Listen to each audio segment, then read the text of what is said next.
Aku mengira kehilangan suamiku adalah puncak kesedihan.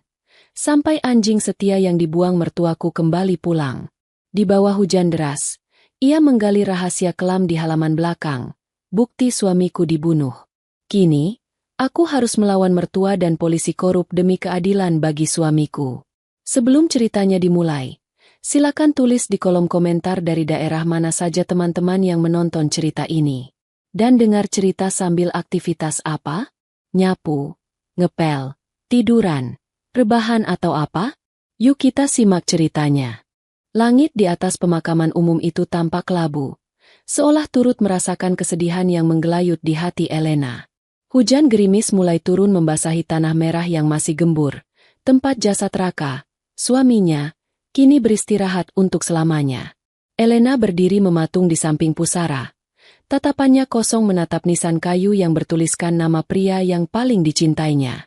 Orang-orang berpakaian hitam satu persatu mulai meninggalkan area pemakaman setelah mengucapkan belasungkawa basa-basi, meninggalkan Elena yang masih enggan beranjak. Di sampingnya, berdiri Ibu Ratna, ibu mertuanya. Wanita parubaya itu tidak terlihat menangis terseduh-seduh seperti seorang ibu yang kehilangan anak semata wayangnya. Wajahnya keras, bibirnya terkatup rapat, dan matanya justru sibuk memperhatikan para pelayat yang datang, seolah menghitung siapa saja yang hadir. Tidak ada rangkulan hangat dari Ibu Ratna untuk menenangkan menantunya yang sedang hancur.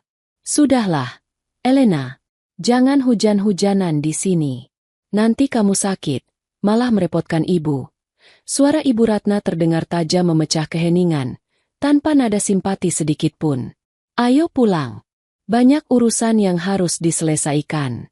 Urusan asuransi Raka, urusan rumah, semuanya harus cepat diurus. Elena menoleh perlahan, matanya sembab dan merah. Hatinya terasa nyeri mendengar ucapan mertuanya yang begitu pragmatis di saat tanah kuburan Raka bahkan belum kering. Mas Raka baru saja dimakamkan. Bu, kenapa ibu sudah bicara soal harta? Ibu Ratna mendengus kasar. Ia membuka payung hitamnya dengan gerakan menyentak. Hidup itu butuh uang. Elena, kamu pikir biaya rumah sakit dan pemakaman ini murah? Raka itu sudah meninggal. Kita yang hidup harus realistis. Jangan cengeng terus. Elena kembali menatap nisan suaminya. Kematian Raka begitu mendadak. Polisi bilang itu kecelakaan tunggal akibat serangan jantung saat menyetir. Namun, Elena tahu betul suaminya.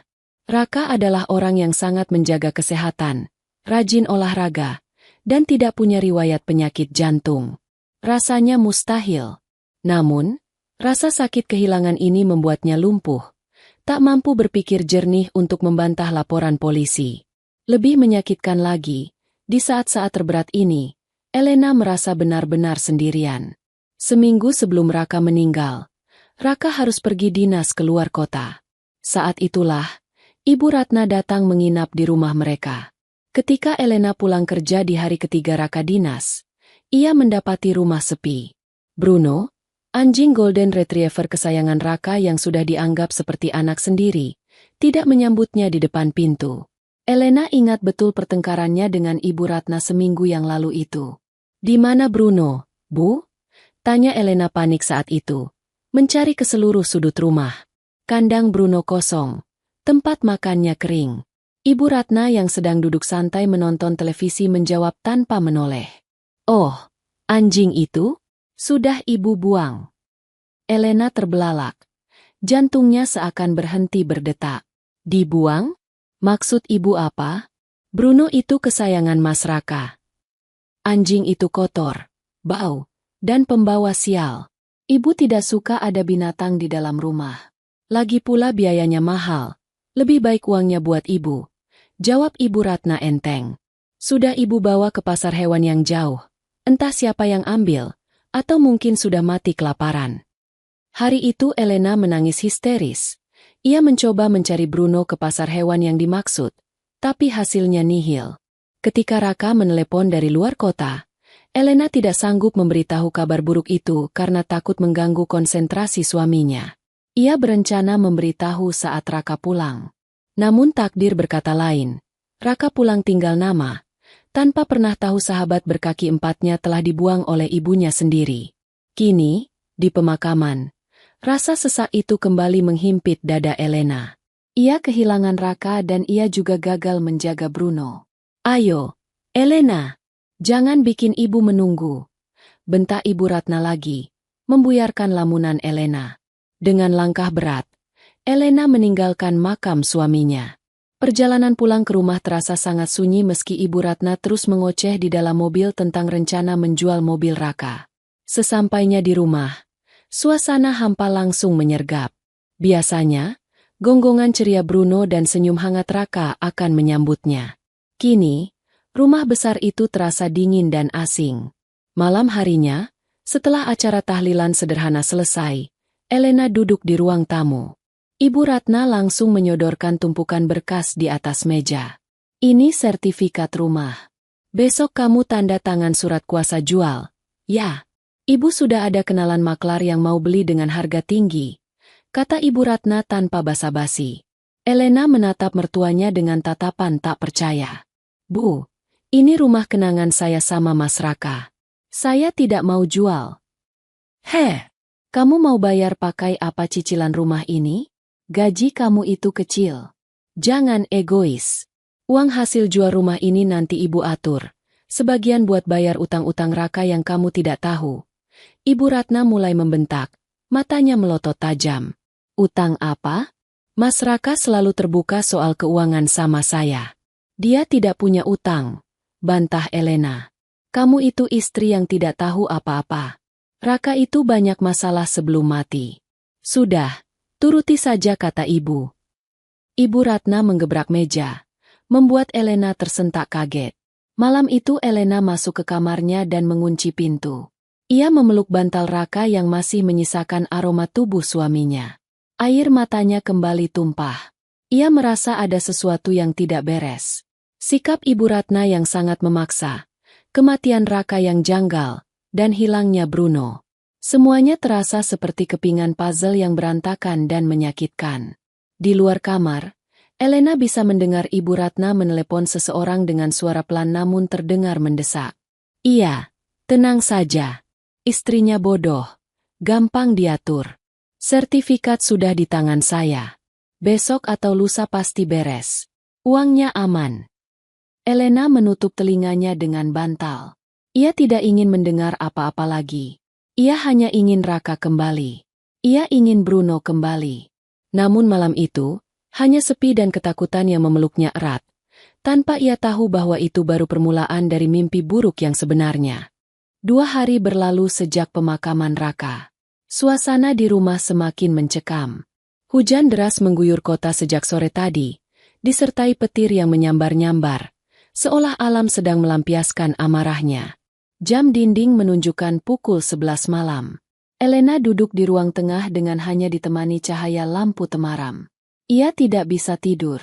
Bayangan wajah Raka terus menghantuinya. Sementara itu, Ibu Ratna sudah masuk ke kamar tamu sejak tadi.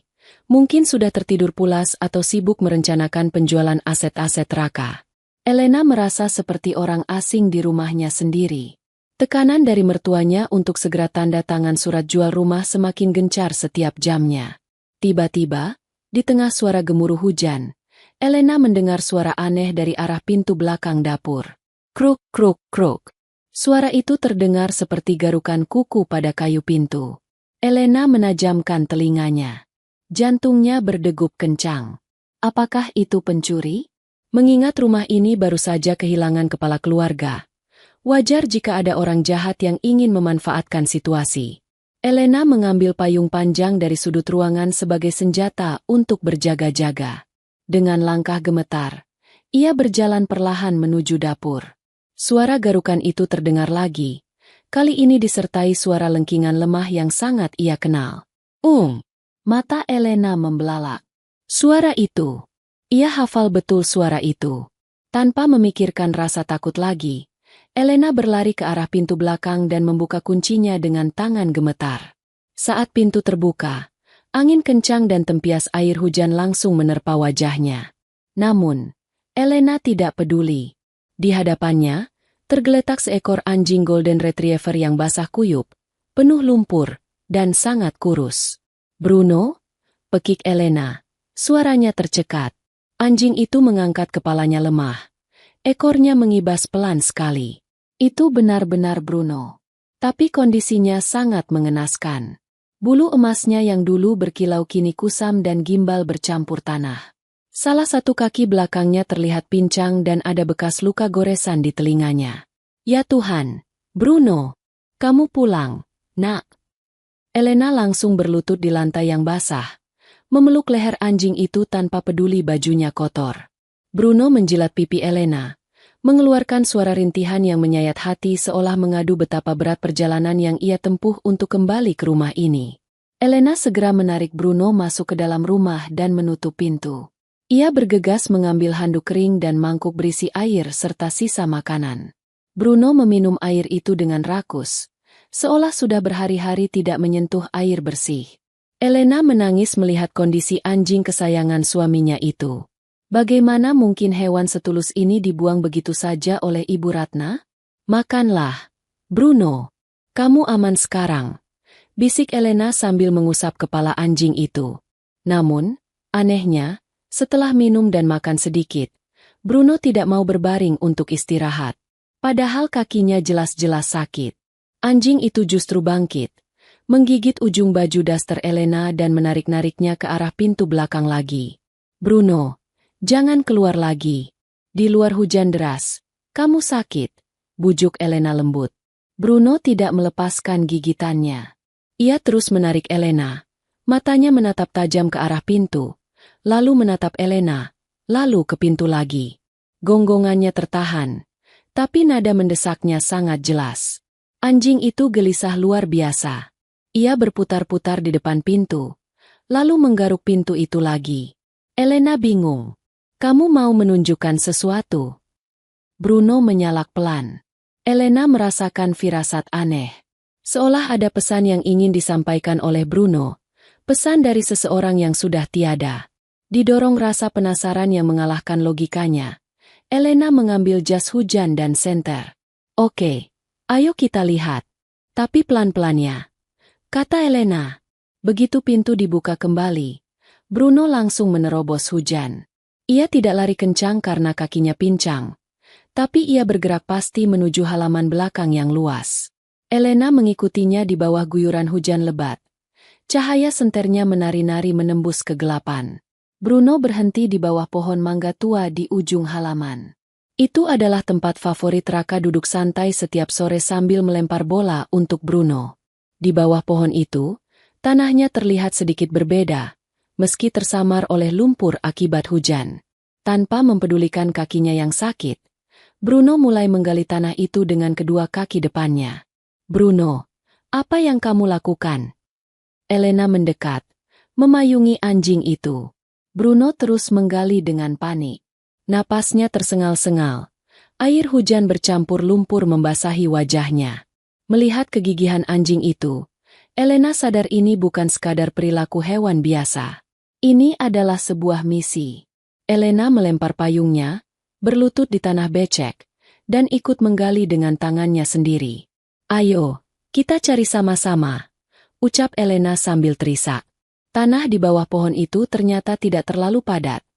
Seolah baru saja digali beberapa hari yang lalu ditutup kembali.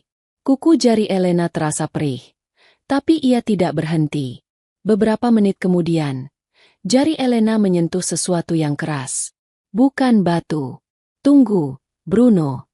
Elena menahan tubuh anjingnya. Ia menyingkirkan tanah lebih cepat. Cahaya senter menyinari sebuah benda kotak berwarna hitam. Itu adalah kotak besi kecil, semacam brankas mini portable, yang dibungkus rapat dengan plastik tebal berlapis-lapis untuk melindunginya dari air. Elena gemetar hebat, bukan karena kedinginan, tapi karena ketakutan yang tiba-tiba menyergap. Ia mengangkat kotak itu. Berat. Bruno berhenti menggali. Anjing itu duduk di samping lubang galian, menatap kotak di tangan Elena lalu melolong panjang ke arah langit yang gelap, seolah melapor pada tuannya bahwa tugasnya sudah selesai. Elena mendekap kotak itu ke dadanya. Ia tahu, di dalam kotak ini ada jawaban atas kematian Raka. Raka pasti menguburnya di sini sebelum berangkat dinas terakhir kalinya. Dan hanya Bruno yang tahu karena anjing itu selalu mengekor kemanapun Raka pergi di rumah ini. Perintah terakhir Raka pada Bruno pasti untuk menjaga tempat ini. Dengan jantung berdegup kencang, Elena membawa kotak itu dan Bruno kembali ke dalam rumah. Ia memastikan semua pintu terkunci rapat dan gorden tertutup. Di bawah cahaya lampu kamar, Elena membuka lapisan plastik itu dengan tangan gemetar. Kotak besi itu memiliki kunci kombinasi angka. Elena memejamkan mata, mencoba berpikir. Angka apa? Tanggal pernikahan mereka? Tanggal lahir Raka? Ia mencoba tanggal pernikahan mereka. Klik. Terbuka. Tutup kotak terangkat. Di dalamnya, tidak ada perhiasan atau uang. Hanya ada sebuah amplop coklat tebal, sebuah flash disk, dan beberapa lembar foto yang terlihat diambil secara diam-diam. Elena mengambil surat paling atas. Tulisan tangan itu sangat ia kenal. Tulisan Raka. Untuk istriku tercinta, Elena. Kalau kamu membaca surat ini, artinya aku sudah tidak ada, dan Bruno berhasil melakukan tugasnya sebagai anak baik. Maafkan aku, El. Maafkan aku tidak jujur selama ini. Aku diteror. Elena menutup mulutnya dengan tangan, menahan jeritan tangis agar tidak membangunkan Ibu Ratna. Air matanya menetes membasahi kertas surat itu. Malam itu, di tengah badai dan ditemani anjing yang setia, Elena sadar bahwa hidupnya baru saja berubah menjadi medan perang. Suaminya bukan mati karena sakit, dan musuhnya mungkin ada di balik dinding kamar sebelah. Suasana di dalam kamar tidur Elena terasa begitu hening, kontras dengan gemuruh badai yang mengamuk di luar jendela. Hanya suara napas Bruno yang terengah-engah dan detak jantung Elena yang memburu yang mengisi ruangan itu. Tangan Elena gemetar hebat saat memegang lembaran kertas surat yang sedikit lembab di bagian pinggirnya. Tulisan tegak bersambung milik Raka terlihat berantakan di beberapa bagian, seolah ditulis dalam keadaan terburu-buru dan penuh tekanan. Elena menarik napas panjang, mencoba menenangkan dirinya sebelum mulai membaca paragraf berikutnya. Ia merasa Raka sedang berbicara langsung padanya. Sebuah pesan terakhir dari alam yang berbeda. El, sayangku, maafkan aku tidak pernah menceritakan ini padamu. Aku takut, sangat takut. Bukan takut mati, tapi takut mereka menyentuhmu. Air mata Elena menetes jatuh ke atas kertas. Ia mengusapnya cepat, tidak ingin tulisan itu luntur. Kamu mungkin mengira aku belakangan ini sibuk karena pekerjaan kantor. Itu bohong. Sebulan yang lalu, secara tidak sengaja aku menemukan dokumen transaksi di gudang logistik perusahaan. Perusahaan tempatku bekerja ternyata hanya kedok pencucian uang untuk sindikat narkoba besar. Dan yang lebih mengerikan, El, pelindung utama mereka adalah orang yang sering kita lihat di TV sebagai pahlawan pemberantas kejahatan, Inspektur Hario. Mata Elena terbelalak. Inspektur Hario? Nama itu sangat familiar. Polisi berprestasi yang sering muncul di berita. Dikenal tegas dan berwibawa. Raka pernah beberapa kali menyebut namanya dengan nada kagum dulu. Ternyata, itu semua topeng? Elena melanjutkan membaca dengan jantung yang serasa mau copot. Aku mencoba mengumpulkan bukti diam-diam. Aku memotret pertemuan mereka, menyalin data keuangan. Semuanya ada di flash disk ini. Tapi aku ceroboh. Mereka tahu. Hario datang menemuiku secara pribadi 2 hari sebelum aku ditugaskan keluar kota. Dia tidak memukulku. El. Dia cuma menunjukkan foto kamu yang sedang belanja di pasar. Foto kamu sedang menunggu bus. Bahkan foto kamu sedang tidur yang diambil dari jendela kamar kita. Dia bilang, Raka, kalau satu kata saja keluar dari mulutmu, istrimu akan mati kecelakaan. Aku tidak punya pilihan. Aku harus diam demi kamu. Elena membekap mulutnya sendiri. Rasa mual menjalari perutnya. Selama ini mereka diawasi, privasi mereka dilanggar, dan nyawanya dijadikan alat tawar-menawar. Raka menanggung beban ketakutan ini sendirian demi melindunginya. Rasa bersalah menghantam dada Elena. Ia ingat ia sempat marah pada Raka karena suaminya itu jadi pendiam dan sering melamun akhir-akhir ini. Tapi aku tahu, Hario tidak akan membiarkanku hidup lama. Aku tahu, dinas luar kota, Ini adalah jebakan. Mereka akan menghabisiku di sana. Karena itu, aku menulis ini. Aku melatih Bruno untuk mengenali kotak ini dan menyembunyikannya. Bruno satu-satunya makhluk hidup yang bisa kupercaya menjaga rahasia ini sampai kamu menemukannya. Elena menatap Bruno yang kini berbaring di kakinya. Anjing itu menatap balik dengan mata sendu, seolah mengerti kesedihan tuannya. Elena mengelus kepala Bruno yang masih kotor. Terima kasih, sayang. Kamu pahlawan papa, bisiknya lirih. Ia kembali fokus pada surat itu. Bagian terakhir adalah instruksi yang ditulis dengan huruf kapital yang ditebalkan. Elena, dengar baik-baik. Jangan lapor ke polisi. Jangan percaya siapapun, termasuk teman kantorku atau bahkan keluarga. Polisi di kota ini banyak yang di bawah kendali Hario. Jika kamu membawa bukti ini ke kantor polisi, kamu akan dibunuh sebelum bisa memberikan kesaksian. Cari orang bernama Seno. Dia mantan polisi yang dipecat karena mencoba melawan Hario dulu. Sekarang dia detektif swasta. Alamatnya ada di belakang foto kita berdua. Hanya dia yang bisa membantumu. Bakar surat ini setelah kamu hafal alamatnya. Aku mencintaimu. El. Selamanya. Elena membalik foto pernikahan mereka yang ada di tumpukan itu. Benar saja. Di sana tertulis sebuah alamat di pinggiran kota dan sebuah nomor telepon. Jalan Melati nomor 4B. Lantai 2. Elena buru-buru melihat foto-foto lain yang ada di dalam kotak. Foto-foto itu diambil dari jarak jauh. Buram tapi cukup jelas untuk mengenali wajah. Ada foto Inspektur Hario sedang menerima tas koper dari seorang pria bertato. Ada foto dokumen pengiriman barang dengan kode-kode aneh. Ini semua bukti kuat. Bukti yang membuat Raka dibunuh. Tiba-tiba, terdengar suara langkah kaki di lorong depan kamar. Tap, tap, tap. Elena membeku. Ia melirik jam dinding. Pukul 1 dini hari. Siapa yang berjalan? Ibu Ratna? Langkah itu berhenti tepat di depan pintu kamar Elena. Jantung Elena berdegup kencang seirama dengan suara petir yang menggelegar di luar. Ia buru-buru memasukkan semua barang bukti kembali ke dalam kotak besi, lalu mendorong kotak itu ke kolong tempat tidur, jauh ke sudut gelap.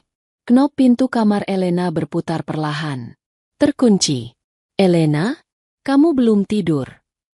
Suara Ibu Ratna terdengar dari balik pintu, serak dan penuh selidik. Elena menahan napas. Ia memeluk Bruno erat, memberi isyarat agar anjing itu tidak menyala. Bruno seakan paham situasi bahaya ini. Ia hanya diam mematung meski telinganya tegak waspada. Elena, panggil Ibu Ratna lagi. Kali ini sambil mengetuk pintu agak keras. Elena berdeham, mencoba membuat suaranya terdengar seperti orang yang baru bangun tidur. Iya, Bu? Ada apa? Saya sudah tidur. Hening sejenak. Elena bisa merasakan kehadiran mertuanya menempelkan telinga di daun pintu. Ibu dengar suara aneh tadi. Seperti suara pintu terbuka dan suara binatang, kata Ibu Ratna. Nada bicaranya terdengar curiga. Kamu tidak memasukkan kucing liar ke dalam, kan? Tidak, Bu. Mungkin cuma suara angin. Hujan deras sekali, jawab Elena, berusaha agar suaranya tidak bergetar. Besok pagi jangan lupa. Orang notaris datang jam 9.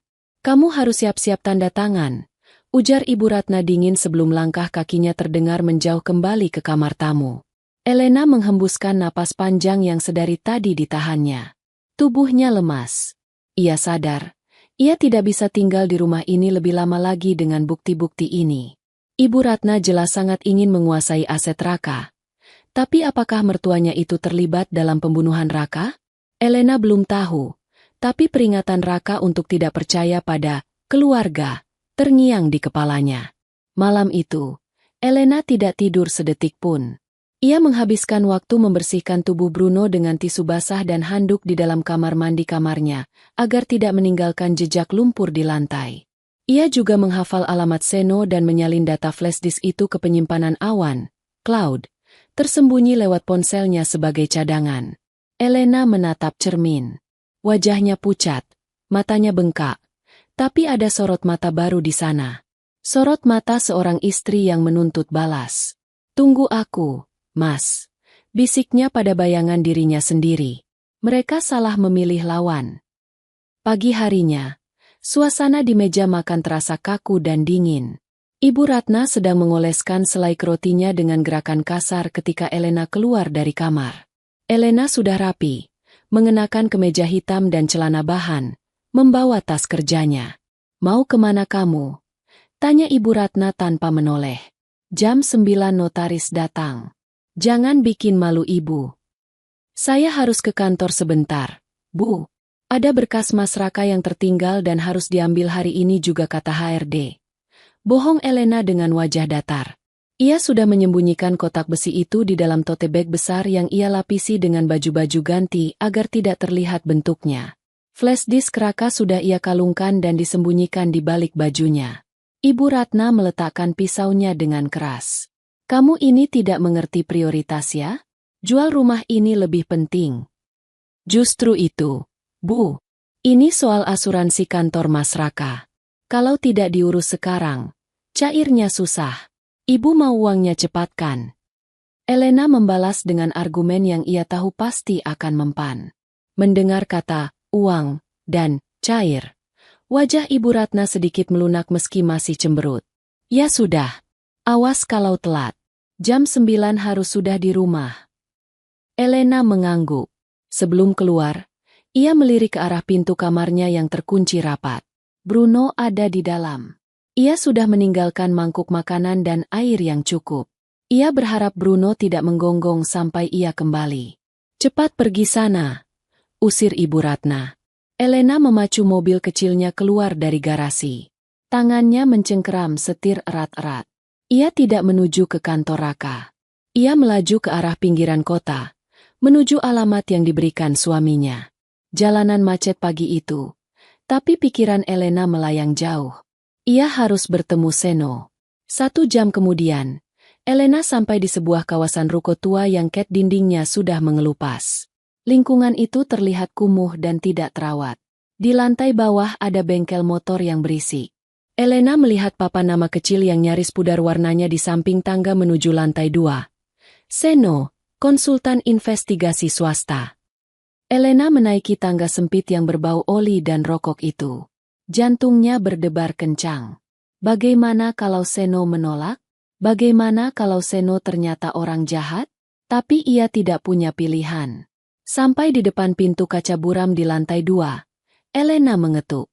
Masuk, tidak dikunci. Terdengar suara berat dari dalam. Elena mendorong pintu.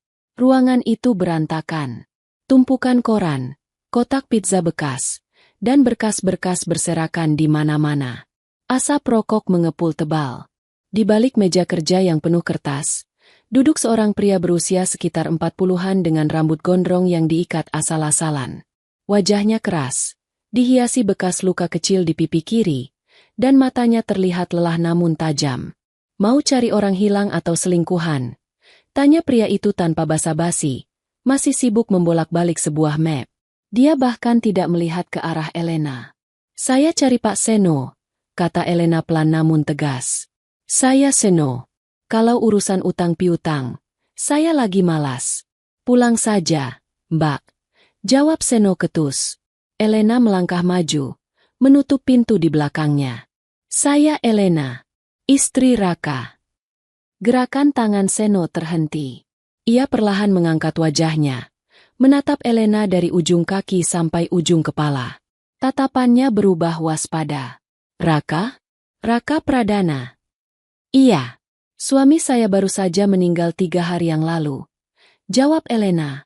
Suaranya bergetar menahan emosi. Seno menyandarkan punggungnya ke kursi, mematikan rokoknya di asbak yang sudah penuh. Turut berduka cita. Saya baca di koran. Kecelakaan tunggal, kan? Terus kenapa kamu kesini? Urusan santunan jasa raharja bukan bidang saya. Dia dibunuh. Potong Elena cepat. Seno tertawa kecil. Tawa yang sinis dan kering. Mbak, semua orang yang kehilangan mendadak pasti merasa begitu. Denial. Itu fase wajar. Pulanglah. Tenangkan diri. Raka meninggalkan surat. Dia bilang, kalau dia mati, saya harus cari kamu.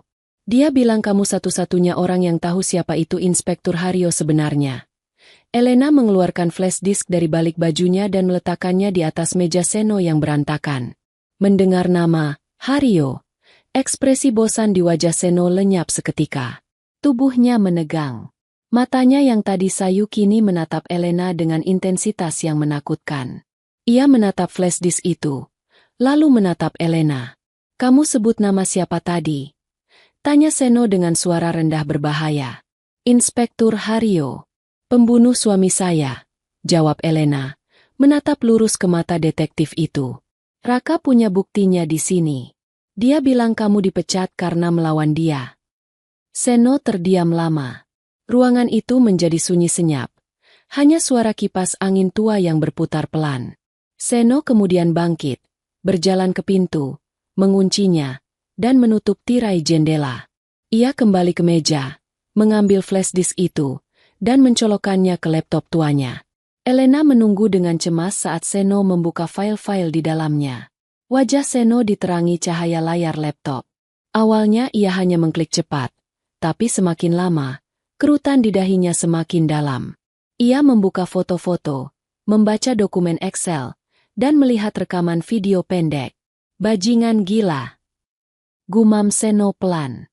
Ia menoleh ke Elena. Tatapannya kini berubah. Tidak ada lagi sinisme. Yang ada hanya rasa hormat bercampur kekhawatiran yang mendalam. Suamimu, dia nekat sekali mengumpulkan ini semua sendirian. Dia melakukannya karena diancam. Hario mengancam akan membunuh saya, kata Elena. Air mata mulai menggenang lagi. Seno menghela napas panjang, mengusap wajahnya dengan kasar. Dengar, Elena, kamu tahu apa yang kamu bawa ini? Ini bukan sekadar bukti pembunuhan. Ini bom nuklir. Kalau Hario tahu benda ini ada di kamu, dia tidak akan cuma mengirim preman. Dia akan mengirim satu peleton pasukannya untuk meratakan rumahmu. Saya tahu. Makanya saya ke sini. Saya butuh bantuan. Polisi tidak bisa dipercaya. Elena memohon. Hario itu bukan polisi, kata Seno dingin. Dia itu mafia berseragam. Dia punya jaringan di kejaksaan, di pengadilan, bahkan di media. Dulu saya mencoba mengungkap kasus kecil anak buahnya saja. Karir saya hancur. Anak istri saya diteror sampai istri saya minta cerai dan pergi membawa anak-anak. Melawan Hario itu sama saja bunuh diri.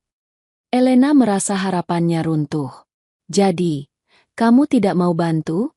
Kamu mau membiarkan kematian Raka sia-sia? Raka percaya sama kamu, Seno. Seno menatap layar laptop itu lagi, melihat foto Raka yang tersenyum di salah satu file. Ia ingat Raka pernah membantunya sekali dalam kasus sipil beberapa tahun lalu. Raka adalah orang baik, orang jujur yang langka. Dan sekarang orang baik itu mati karena sampah masyarakat seperti Hario. Tangan Seno mengepal. Ia menatap Elena yang tampak rapuh namun berani datang ke sarangnya sendirian. Saya tidak bilang tidak mau bantu, kata Seno akhirnya. Ia mencabut flash disk itu dan mengantonginya. Tapi kita tidak bisa main hakim sendiri. Kita butuh strategi. Kalau kita salah langkah sedikit saja, kita berdua bakal berakhir diselokan dengan peluru di kepala. Apa rencanamu? Tanya Elena. Pertama, kita harus pastikan kamu aman. Kedua, kita harus cari tahu seberapa jauh jaringannya sekarang. Dan ketiga, Seno menatap Elena tajam. Kamu harus siap berakting. Kamu harus pura-pura bodoh di depan semua orang, termasuk ibumu, tetanggamu, siapapun. Hario pasti mengawasi gerak-gerikmu. Kalau dia tahu kamu bertemu saya, tamat riwayat kita. Elena mengangguk mantap. Saya siap. Saya akan lakukan apapun untuk menjebloskan dia ke penjara. Bagus. Seno mengambil jaket kulitnya yang lusuh. Sekarang, pulanglah ke rumah. Bersikaplah seperti janda yang sedih dan pasrah. Tanda tangani apapun yang diminta mertuamu agar mereka lengah dan mengira kamu sudah menyerah. Saya akan mulai bergerak dari bayangan. Elena merasa sedikit lega. Ia tidak lagi sendirian. Ia punya sekutu. Meski sekutunya adalah pria urakan yang terlihat berbahaya. Satu lagi, tambah Seno saat Elena hendak membuka pintu. Simpan surat asli Raka di tempat yang tidak mungkin terpikirkan oleh siapapun. Jangan di rumah. Sudah saya pikirkan, jawab Elena. Terima kasih, Mas Seno. Saat Elena turun kembali ke mobilnya, ia merasa sedikit lebih kuat.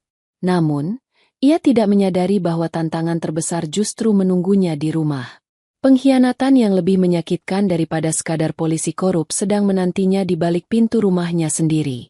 Matahari bersinar terik, namun bagi Elena, hari itu terasa mendung dan kelabu. Di ruang tamu rumahnya, seorang notaris berjas rapi sedang mengeluarkan tumpukan berkas dari tas kulitnya. Di sebelahnya, Ibu Ratna duduk dengan wajah berbinar-binar, seolah baru saja memenangkan lotre, padahal yang sedang mereka bicarakan adalah penjualan rumah peninggalan anaknya yang baru saja meninggal. Silakan tanda tangan di sini, Bu Elena. Dan di sini untuk surat kuasa penuh kepada Ibu Ratna, kata notaris itu sambil menyodorkan pulpen emas yang berkilau. Tangan Elena sedikit gemetar saat menerima pulpen itu. Ia melirik Ibu Ratna yang menatapnya dengan sorot mata mendesak, seolah ingin berteriak, "Cepat tanda tangan." Elena menarik napas panjang. Sesuai instruksi Seno, ia harus bermain peran. Ia harus terlihat pasrah, bodoh, dan tidak tahu apa-apa. Setelah ini, rumah ini langsung jadi milik orang lain ya, Pak? Tanya Elena dengan suara lirih yang dibuat-buat. Proses balik nama butuh waktu, Bu. Tapi secara hak, pembeli sudah bisa menempati setelah pembayaran lunas minggu depan. Jawab notaris itu sopan. Sudah, jangan banyak tanya. Tanda tangan saja biar cepat cair uangnya. Potong Ibu Ratna tidak sabar. Kakinya mengetuk-ngetuk lantai dengan gelisah. Elena menekan ujung pulpen ke atas kertas. Maafkan aku, Mas Raka, batinnya. Ini cuma pancingan. Dengan gerakan cepat, ia membubuhkan tanda tangannya di atas materai. Senyum lebar langsung merekah di wajah Ibu Ratna. Ia segera menyambar berkas itu dan memeluknya. Nah, begini kan bagus. Kamu jadi istri penurut itu lebih cantik. Elena, uangnya nanti Ibu atur buat bayar. Utang-utang, Raka. Kamu tenang saja. Nanti Ibu kasih sedikit buat pegangan kamu. Elena hanya mengangguk lemah. Lalu pamit masuk ke kamar dengan alasan sakit kepala. Sesampainya di kamar, ia langsung mengunci pintu dan bersandar di daun pintu dengan napas memburu. Ia merasa jijik. Jijik melihat keserakahan mertuanya sendiri. Namun, ia tidak punya waktu untuk meratapi nasib. Ponsel di saku celananya bergetar. Satu pesan masuk dari nomor tidak dikenal. Pasar induk. Kios bubur ayam Pak Jali. Jangan bawa mobil. Naik ojek online. Turun agak jauh dan jalan kaki. Itu dari Seno. Elena segera mengganti pakaiannya dengan kaos oblong lusuh dan celana jeans. Mengikat rambutnya asal-asalan. Dan memakai masker. Ia keluar lewat pintu samping dapur agar tidak berpapasan dengan Ibu Ratna yang masih sibuk mengobrol dengan notaris. Bruno yang sedang tiduran di dapur mengangkat kepalanya. Elena mengelus singkat kepala anjing itu. Jaga rumah ya, Nak. Mama pergi sebentar. Perjalanan ke pasar induk memakan waktu 30 menit. Suasana pasar sangat ramai. Bau amis ikan bercampur dengan aroma rempah-rempah. Elena berjalan cepat, menyelip di antara ibu-ibu yang sedang menawar sayuran, memastikan tidak ada yang mengikutinya. Ia akhirnya menemukan kios bubur ayam di sudut pasar yang agak tersembunyi. Di sana, Seno sedang duduk menghadap tembok, mengenakan topi memancing yang menutupi sebagian wajahnya. Elena duduk di hadapannya. Seno tidak menoleh. Ia menyodorkan sebuah map plastik berwarna biru di bawah meja. Jangan dibuka di sini, bisik Seno sambil mengaduk buburnya. Baca di rumah atau di tempat aman. Tapi aku harus jelaskan intinya sekarang biar kamu tidak jantungan nanti. Apa yang kamu temukan? Tanya Elena. Tangannya meremas tas kain yang ia bawa. Seno meletakkan sendoknya. Ia menoleh sedikit. Matanya menatap Elena dengan sorot prihatin yang mendalam. Elena, kamu bilang suamimu tidak punya utang, kan? Iya, Raka sangat rapi soal keuangan. Ibu mertuamu yang punya utang, kata Seno datar. Bukan utang biasa. Dia pecandu judi online kelas kakap. Saya melacak riwayat transaksi perbankannya. Dia punya utang hampir 2 miliar rupiah ke beberapa rentenir, dan sebagian besar rentenir itu dipegang oleh anak buah Haryo. Elena menutup mulutnya di balik masker. 2 miliar. Itu belum bagian terburuknya, lanjut Seno. Suaranya makin pelan namun tajam. 3 hari sebelum Raka meninggal, ada uang masuk rekening Ibu Ratna. 500 juta rupiah. Pengirimnya adalah perusahaan cangkang yang sama yang menggaji para preman Haryo. Dunia Elena serasa berputar. Ia mencengkeram pinggiran meja kayu itu agar tidak jatuh. Maksudmu, Ibu Ratna menerima uang dari pembunuh Raka? Istilah kasarnya, itu uang muka, jelas Seno tanpa ampun. Haryo butuh info jadwal Raka. Kapan Raka lengah? Kapan Raka sendirian? Rute mana yang Raka lewati? Dan yang paling penting, Haryo butuh akses ke rumahmu untuk memastikan tidak ada salinan bukti yang disimpan Raka. Siapa yang bisa memberikan akses itu tanpa dicurigai? Ibu kandungnya sendiri. Air mata Elena menetes, tapi kali ini bukan karena sedih, melainkan karena kemarahan yang meluap-luap. Dia menjual anaknya demi judi. Orang kalau sudah kecanduan judi, logikanya mati, Elena. Di matanya, Raka bukan lagi anak, tapi aset yang bisa diuangkan, kata Seno dingin. Dan soal anjingmu, Bruno, saya rasa Ibu Ratna membuangnya bukan cuma karena dia tidak suka hewan. Anjing itu ancaman. Elena mengerutkan kening, mencoba mengingat. Ancaman bagaimana? Anjing punya insting. Dia tahu mana orang jahat. Kemungkinan besar, sebelum Raka meninggal, orang-orang Haryo pernah datang ke rumahmu saat kamu kerja, bertemu Ratna. Bruno pasti menggonggong atau mencoba menyerang mereka.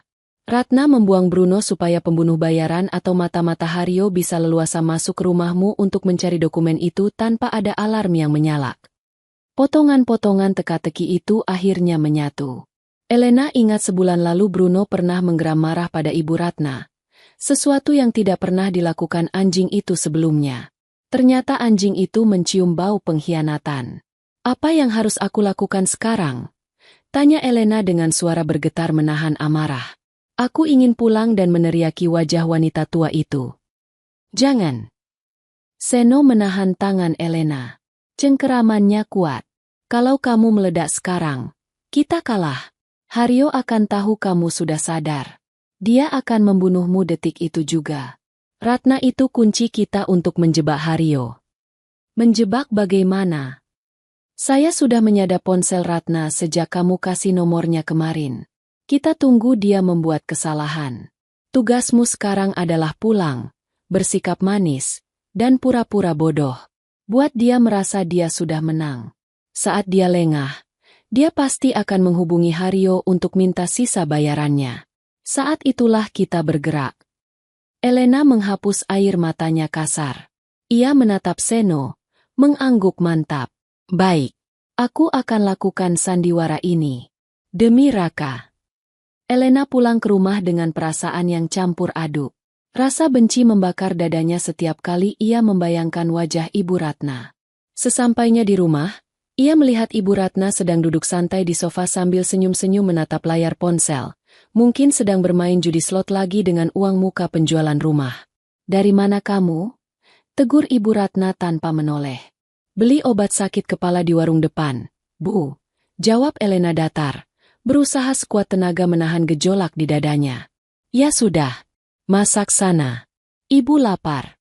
Masak yang enak. Mumpung kita mau jadi orang kaya. Perintah Ibu Ratna enteng. Elena berjalan ke dapur. Di sana, Bruno menyambutnya dengan kibasan ekor lemah. Elena berlutut, memeluk leher anjing itu erat-erat. Maafkan Mama, Bruno. Maafkan Mama tidak tahu kalau nenekmu itu monster. Anjing itu menjilat air mata di pipi Elena. Elena tahu, ia tidak boleh lemah. Ia sedang tinggal serumah dengan musuh. Dan perang yang sebenarnya baru saja dimulai. Malam itu, Hujan kembali turun rintik-rintik, menambah suasana mencekam di rumah besar itu. Elena baru saja selesai mencuci piring makan malam. Ia sengaja berlama-lama di dapur, menghindari interaksi dengan Ibu Ratna. Di kepalanya, kata-kata Seno terus berputar, tunggu dia membuat kesalahan. Di ruang tengah, suara televisi terdengar bising. Ibu Ratna sedang menonton acara hiburan sambil sesekali tertawa keras. Tawa yang terdengar mengerikan di telinga Elena sekarang. Tiba-tiba, Bruno yang sedang tidur di dekat kaki Elena terbangun. Telinganya tegak. Ia berjalan tertatih ke arah pintu kaca yang menghadap ke halaman belakang. Hidungnya mengendus-endus celah pintu. "Kenapa, Bruno?" bisik Elena. Bruno mulai menggaruk pintu kaca itu lagi. Kali ini lebih agresif. "Krek-krek. Heh, anjing sialan!" Teriakan Ibu Ratna terdengar dari ruang tengah. Wanita itu berjalan menghentak-hentak menuju dapur. "Kenapa lagi binatang itu? Berisik sekali. Bikin kepala pusing saja." "Dia cuma mau buang air mungkin, Bu," bela Elena. Segera menarik Bruno menjauh dari pintu. Namun mata Ibu Ratna menyipit. Ia melihat ke arah pintu kaca, menembus kegelapan halaman belakang. Tatapannya tertuju pada gundukan tanah di bawah pohon mangga, tempat Bruno menggali kotak besi semalam. Hujan semalam telah membuat tanah itu kembali rata, tapi jejak galian Bruno yang baru masih terlihat samar-samar di bawah sorot lampu taman. Wajah Ibu Ratna berubah pucat. "Itu, kenapa tanah di sana berantakan?" Elena menahan napas. "Mungkin ulah Bruno kemarin malam saat baru pulang, Bu. Dia kan suka main tanah." Ibu Ratna tidak menjawab. Kecurigaan menjalari wajahnya. Ia menatap Bruno, lalu menatap Elena, lalu kembali ke tanah itu. Insting liciknya bekerja. Ia ingat Raka pernah melarang siapapun mendekati pohon mangga itu dengan alasan itu pohon kesayangannya. "Masukkan anjing itu ke kandang. Kunci dia di gudang," perintah Ibu Ratna kasar. "Ibu mau tidur. Jangan ada suara gaduh lagi." Setelah membentak Elena, Ibu Ratna berbalik dan berjalan cepat menuju kamarnya. Ia membanting pintu kamar tamu dan menguncinya. Elena merasakan firasat buruk.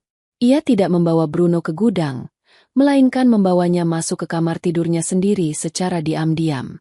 Elena mengambil ponselnya, memasang earphone, dan membuka aplikasi yang diberikan Seno.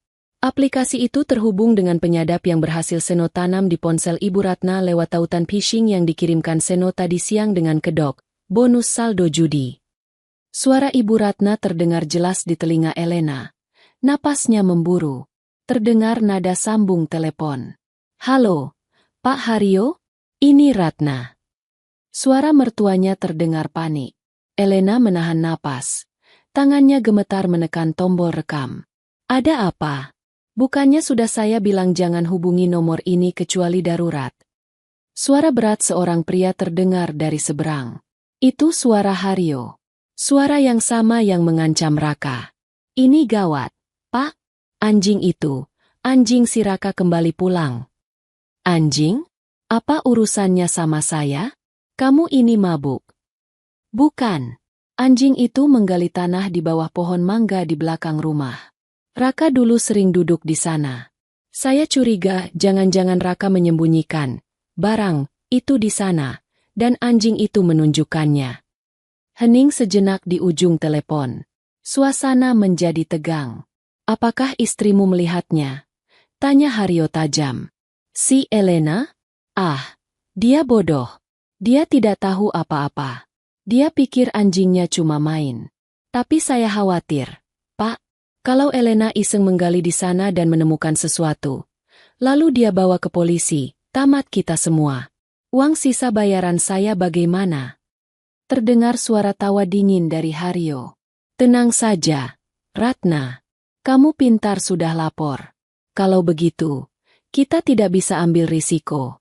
Malam ini juga saya bereskan." "Bereskan? Maksud Bapak?" "Saya akan kirim orang untuk mengambil barang itu. Sekalian, bersihkan rumahnya. Kita buat seolah-olah terjadi kebakaran karena korsleting listrik." Elena dan anjing itu, biar ikut hangus di dalamnya. Kamu keluar dari rumah sekarang. Cari alasan belanja atau apa. Jangan ada di sana. Tapi Pak, Elena itu menantu saya. Suara Ratna terdengar ragu sejenak. Kamu mau uang 1 miliar sisanya atau mau membusuk di penjara sama saya? Pilih, Ratna. Bentak Haryo. Hening lagi. Lalu suara Ratna terdengar dingin dan tega. Baik, Pak. Saya mengerti. Saya akan pergi sekarang. Pastikan bersih, Pak. Sambungan terputus. Elena melepaskan earphone-nya. Tubuhnya menggigil hebat. Mertuanya baru saja menyetujui perintah untuk membakarnya hidup-hidup. Elena merasa mual, ingin muntah. Tapi ia menelannya kembali. Ponselnya berdering. No.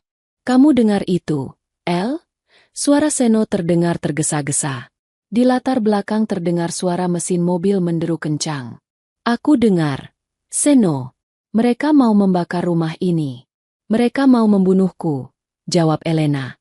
Air matanya tumpah tapi suaranya penuh tekad. Dengar baik-baik. Kita tidak punya banyak waktu. Haryo pasti mengirim tim pembersih terbaiknya. Kamu harus keluar dari sana sekarang. Tidak. Potong Elena.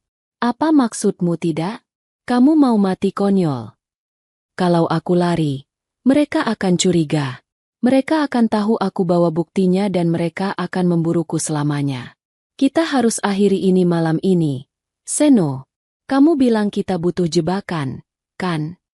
Elena, ini terlalu berbahaya. Ratna bilang ke Haryo kalau barang itu mungkin masih terkubur di belakang rumah. Artinya Haryo akan datang atau anak buahnya akan fokus ke halaman belakang.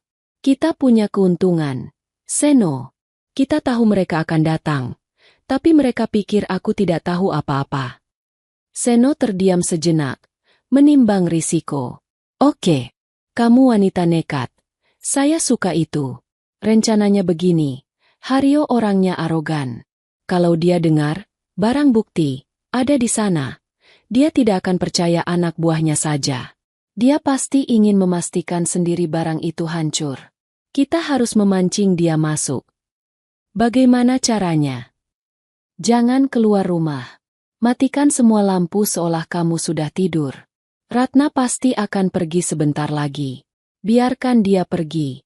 Setelah dia pergi, kunci semua pintu. Tapi biarkan pintu belakang tidak terkunci.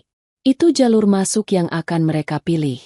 Saya akan menghubungi teman lama saya di Propam, Profesi dan Pengamanan, Mabes Polri yang masih bersih. Tapi mereka butuh waktu untuk sampai ke sana. Saya akan sampai dalam 15 menit. Kamu harus bertahan sampai saya datang. Aku mengerti, kata Elena. Ia melirik Bruno yang menatapnya waspada. Aku dan Bruno akan siap.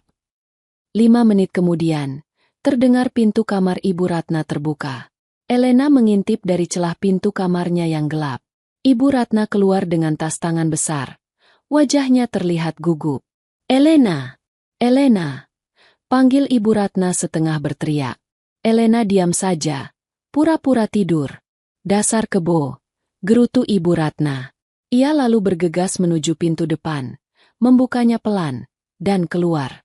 Suara mobil taksi online terdengar menjemputnya tak lama kemudian. Rumah itu kini kosong, sunyi, dan gelap gulita. Elena sendirian.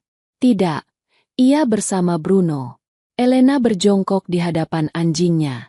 Dengar, Bruno, malam ini kita berburu. Kamu siap?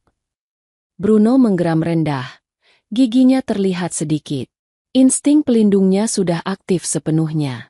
Elena mengambil tongkat baseball milik Raka dari dalam lemari dan memegang erat-erat. Ia juga menyiapkan semprotan merica di saku celananya.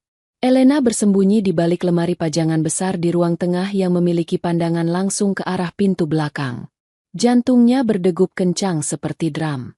Waktu terasa berjalan sangat lambat. 10 menit berlalu. Tiba-tiba, terdengar suara langkah kaki pelan di atas rumput halaman belakang. Bukan satu orang. Ada beberapa.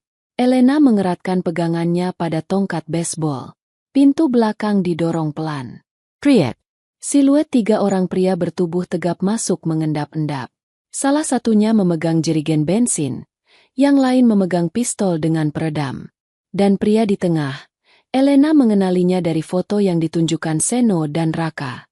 Itu Inspektur Hario. Dia benar-benar datang sendiri, mengenakan jaket hoodie hitam. Wajahnya terlihat bengis di bawah remang cahaya bulan. Cek ke bawah pohon itu. Gali. Kalau ada kotaknya, bawa ke sini. Kalau tidak ada, geledah rumah ini. Habisi siapapun yang ada di dalam. Bisik Hario dingin. Para pembunuh itu melangkah masuk. Mereka tidak sadar. Mereka bukan masuk rumah janda yang lemah. Mereka masuk ke dalam kandang singa yang terluka. Dan perangkap telah terpasang. Aroma bensin yang menyengat mulai memenuhi udara di dalam rumah, bercampur dengan bau tanah basah dan hujan yang terbawa angin dari pintu belakang yang terbuka. Elena menekan tubuhnya erat-erat ke dinding di balik lemari pajangan. Napasnya tertahan di tenggorokan. Di samping kakinya, Bruno menggeram sangat lirih. Bulu tengkuknya berdiri tegak, siap menerkam meski kakinya masih sakit.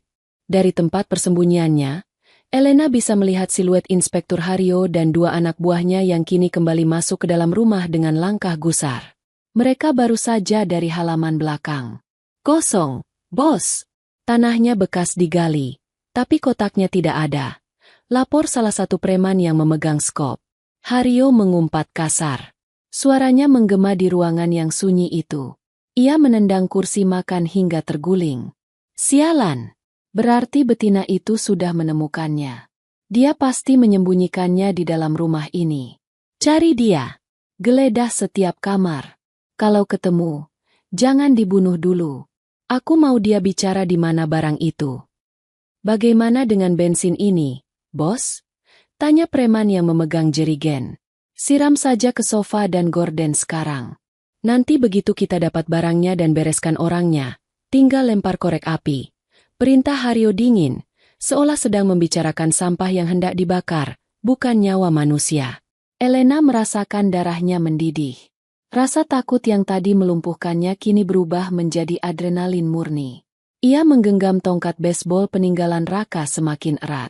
Ia tahu, ia tidak bisa menunggu Seno datang menyelamatkannya begitu saja. Ia harus bertahan hidup. Salah satu preman, yang memegang pistol, mulai berjalan ke arah lorong kamar tidur, tempat Elena bersembunyi di dekatnya. Langkah kaki sepatu bot berat itu semakin dekat. Tap, tap, tap. Saat preman itu melintas tepat di depan lemari pajangan, Elena tidak membuang waktu. Dengan sekuat tenaga, ia mengayunkan tongkat baseball itu ke arah lutut si preman. Brak! Arg! Preman itu menjerit kesakitan dan jatuh tersungkur. Pistolnya terlempar ke lantai. Elena segera menyemprotkan cairan merica tepat ke mata preman itu sebelum dia sempat bangun. Pria itu meraung-raung memegangi wajahnya. Dia di sini. Di ruang tengah. Teriak Hario. Hario dan preman satunya yang memegang jerigen langsung menoleh. Hario mencabut pistol dari balik jaketnya. Lari, Bruno! Teriak Elena sambil berlari zigzag menuju dapur untuk berlindung di balik meja bar yang terbuat dari beton kokoh. Dor! Dor! 2 peluru menghantam dinding, merontokkan plester tembok tepat di tempat Elena berdiri sedetik sebelumnya. Pecahan keramik berhamburan. Elena tiarap di lantai dapur. Jantungnya berdegup gila-gilaan. Bruno ikut tiarap di sampingnya, menyalak galak ke arah ruang tengah. Keluar kamu, Elena! Percuma sembunyi. Suara Hario terdengar mendekat. Langkah kakinya santai, penuh percaya diri. Suamimu itu bodoh. Dia pikir dia pahlawan? Dia mati sia-sia. Dan sekarang kamu akan menyusulnya. Elena melirik ke sekeliling dapur. Ada pisau dapur di atas meja, tapi terlalu jauh untuk dijangkau tanpa terekspos tembakan. Ia hanya punya tongkat baseball. Tiba-tiba, terdengar suara kaca pecah yang sangat keras dari arah ruang tamu depan. Prang! Seseorang mendobrak masuk melalui jendela depan. Siapa itu? Hario berteriak kaget, menoleh ke belakang. Tamu tak diundang. Suara berat Seno terdengar, diikuti bunyi tembakan balasan. Seno berguling masuk, berlindung di balik sofa yang sudah basah oleh bensin. Terjadi baku tembak sengit antara Seno dan Hario. Preman pembawa jerigen panik. Ia mencoba mengeluarkan pisau lipat dan berlari ke arah dapur, berniat menyandera Elena untuk dijadikan tameng. "Jangan bergerak!" teriak preman itu saat melihat Elena di balik meja bar. Elena terpojok. Preman itu menerjang maju dengan pisau terhunus. Elena mengangkat tongkat baseballnya, bersiap untuk benturan. Namun, sebelum pisau itu menyentuh Elena, bayangan emas melesat dari samping. Bruno, anjing Golden Retriever itu, melupakan rasa sakit di kakinya yang pincang, melompat menerjang lengan preman itu. Giginya menancap dalam di pergelangan tangan si penjahat. "Aak! Lepas! Lepas anjing gila ini!" Preman itu menjerit, mengibaskan tangannya. Tapi rahang Bruno terkunci kuat. Bruno menggeram buas. Matanya menyala penuh amarah melindungi ibunya. Melihat kesempatan itu, Elena mengayunkan tongkat baseballnya sekeras mungkin ke kepala preman itu. Buk! Pria itu ambruk pingsan seketika. Bruno melepaskan gigitannya. Napasnya terengah-engah. Darah menetes dari mulutnya. Darah si preman. "Anak pintar!" bisik Elena gemetar. Di ruang tengah, baku tembak berhenti. Hario kehabisan peluru. Seno perlahan keluar dari balik sofa, menodongkan senjatanya. "Jatuhkan pistolmu, Hario." "Sudah berakhir," bentak Seno. Hario tertawa sinis. Ia melempar pistol kosongnya ke lantai. Namun, tangan kanannya perlahan merogoh saku celananya, mengeluarkan sebuah pemantik api Zippo. Ia menyalakannya. Api kecil menari-nari di ujung pemantik. "Berakhir? Belum. Seno, kalau aku jatuh, kalian semua ikut terbakar." Hario menyeringai gila. Matanya menatap genangan bensin yang menyambung dari kakinya hingga ke sofa tempat Seno berdiri. Satu lemparan, dan boom. Seno menegang. Jaraknya terlalu jauh untuk menerjang Hario sebelum pemantik itu jatuh. "Jangan bodoh, Hario. Kamu juga akan mati. Lebih baik mati daripada membusuk di penjara." Hario bersiap melempar pemantik itu. Saat itulah, pintu depan yang sudah rusak didobrak lagi. Puluhan personel polisi berseragam lengkap dengan rompi anti peluru dan senjata laras panjang menyerbu masuk. Itu adalah tim propam, profesi dan pengamanan, dan reserse yang dipanggil Seno. "Tiarap, jangan bergerak. Polisi!" Teriakan membahana memenuhi ruangan. Lampu-lampu taktis menyorot silau ke wajah Hario. Hario terkejut. Konsentrasinya buyar. Seno memanfaatkan detik itu untuk menembak tangan Hario yang memegang pemantik. "Dor! Arg!" Hario menjerit. Pemantik itu terlempar jauh ke sudut ruangan yang kering, tidak mengenai bensin. Tim polisi langsung menerjang, membanting tubuh Hario ke lantai, dan memborgol tangannya ke belakang. Preman yang pingsan dan yang buta karena merica juga segera diamankan. Ruangan itu mendadak penuh sesak. Seno menurunkan senjatanya, menghela napas panjang lega. Ia menoleh ke arah dapur. "Elena, kamu oke?" Elena keluar perlahan dari dapur. Kakinya lemas. Ia memeluk Bruno di sampingnya. Aku selamat, Seno." Seorang perwira tinggi polisi mendekati Seno dan Elena. Ia menatap Hario yang sedang diseret keluar dengan tatapan jijik. "Kerja bagus, Seno. Kami sudah mengamankan semua bukti digital yang kamu kirim ke cloud. Karir bajingan ini tamat malam ini juga. Dia akan dihukum mati atau seumur hidup." Elena menatap Hario yang memberontak saat digiring keluar. Saat melewati Elena, Hario menatapnya dengan tatapan penuh kebencian. "Ini belum selesai. Kau akan menyesal," teriak Hario. Elena membalas tatapan itu dengan dingin. Tidak ada lagi rasa takut di matanya.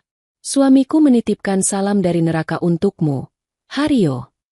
Setelah Hario dibawa pergi, Elena terduduk di lantai. Tubuhnya gemetar hebat. Efek adrenalin yang mulai surut. Bruno menjilat tangan Elena, mencoba menenangkannya. Seno menghampiri, berjongkok di hadapan mereka. "Kamu hebat, El. Raka pasti bangga," kata Seno tulus. Satu lagi. Gumam Elena pelan. Matanya menatap kosong ke depan. Masih ada satu lagi yang harus bayar. Seno mengangguk paham. Ibumu. Tim lain sedang menuju ke hotel tempat dia bersembunyi. Ayo, kita selesaikan ini sampai tuntas. Kantor polisi itu sibuk meski jarum jam sudah menunjukkan pukul 3 dini hari. Di salah satu ruang interogasi yang dingin dan berdinding kaca satu arah, Elena berdiri di balik kaca, menatap sosok wanita parubaya yang sedang duduk gelisah di kursi besi. Itu Ibu Ratna. Wanita itu masih mengenakan pakaian rapi yang ia pakai saat meninggalkan rumah tadi. Tas mewahnya diletakkan di meja. Ia belum tahu kalau Haryo sudah tertangkap. Ia mengira polisi menjemputnya untuk memberitahu kabar kecelakaan kebakaran di rumah Elena. Pintu ruang interogasi terbuka. Seno masuk, diikuti oleh seorang penyidik wanita. Mana? Mana menantu saya? Apa dia selamat? Rumah saya bagaimana?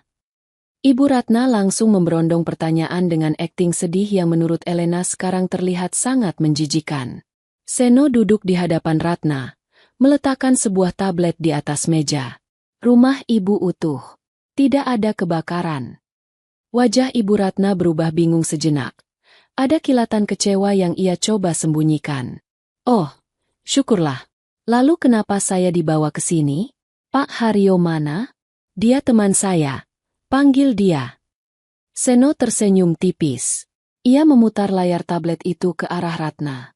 Di layar, terlihat rekaman video Haryo yang sedang diseret masuk ke sel tahanan dengan tangan terborgol dan baju penuh darah. Mata Ibu Ratna membelalak. Wajahnya pucat pasi seketika, seolah darah disedot habis dari tubuhnya. Ini apa? Inspektur Haryo sudah ditangkap atas tuduhan pembunuhan berencana terhadap Raka Pradana, suami Elena, dan percobaan pembunuhan terhadap Elena malam ini, kata Seno tegas. Dan dia bernyanyi, Bu Ratna. Dia menceritakan semuanya. Tentang utang judi ibu, tentang 500 juta rupiah, dan tentang bagaimana ibu menjual nyawa anak ibu sendiri. Ibu Ratna gemetar. Bohong. Itu fitnah. Saya ibunya.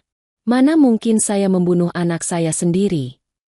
Kami punya rekaman percakapan telepon ibu dengan Haryo, jam 9 malam tadi. Ibu memberi izin untuk membereskan Elena. Potong penyidik wanita di samping Seno. Keheningan yang mencekam menyelimuti ruangan. Ibu Ratna terdiam, bahunya merosot. Topeng sandiwaranya hancur berkeping-keping. Tiba-tiba ia menangis, tapi bukan tangisan penyesalan, melainkan tangisan ketakutan. Saya terpaksa. Mereka mengancam akan memotong jari saya kalau utang tidak lunas. Saya tidak punya pilihan. Raung Ratna histeris. Raka itu anak berbakti. Dia pasti mengerti kalau ibunya butuh bantuan. Saya tidak suruh bunuh Raka. Saya cuma kasih info jadwalnya. Haryo yang bunuh dia. Pintu ruang interogasi terbuka lagi. Kali ini Elena melangkah masuk. Ibu Ratna mendongak. Melihat Elena, ia langsung menghambur, mencoba memegang tangan menantunya. Elena, tolong ibu. Bilang sama mereka ini salah paham. Ibu hilaf. Nak, ibu diancam. Kamu menantu kesayangan ibu, kan?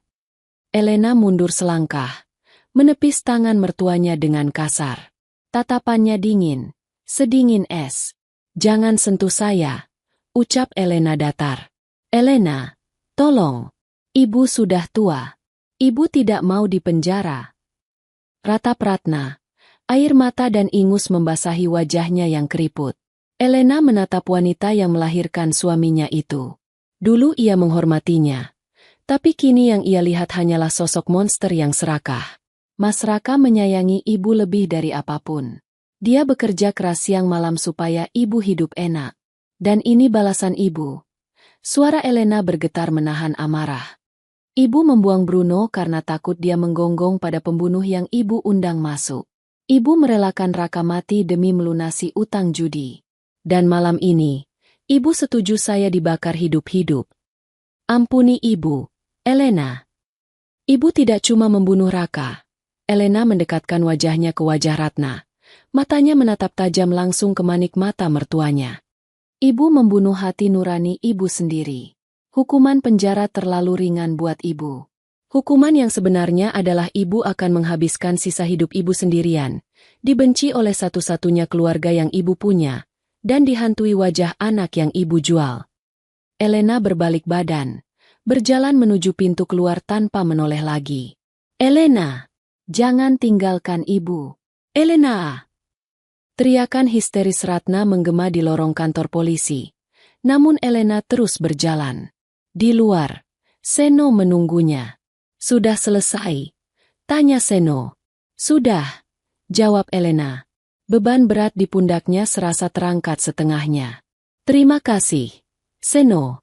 Tanpa kamu dan anjing itu, kasus ini tidak akan pernah terungkap. Seno tersenyum tulus. Pulanglah. Istirahat. Kamu butuh tidur panjang. 3 bulan kemudian, matahari bersinar cerah di kompleks pemakaman yang asri itu. Rumput hijau terpotong rapi, dan bunga-bunga Kamboja bermekaran menjatuhkan kelopaknya ke tanah. Elena duduk bersimpuh di samping makam Raka. Pusara itu kini bersih, bertabur bunga mawar segar yang baru saja ia letakkan. Di nisan marmer hitam itu, tertulis nama Raka Pradana, tanggal lahir, dan tanggal wafatnya. Halo, Mas, sapa Elena lembut. Tangannya mengusap nama suaminya di nisan. Maaf baru datang lagi. Sidangnya lama sekali, tapi akhirnya selesai kemarin.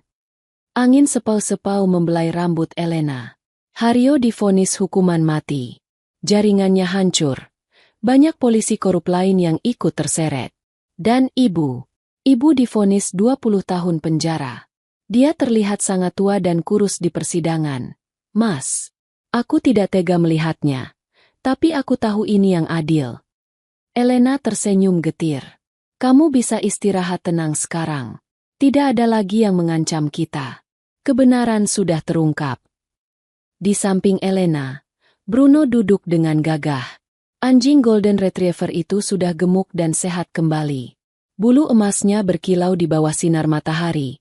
Sudah tidak ada lagi bekas luka atau gimbal kotor. Kakinya sudah sembuh total, meski jalannya sedikit pincang jika terlalu lelah berlari, tapi semangatnya sudah kembali seperti dulu. Cook!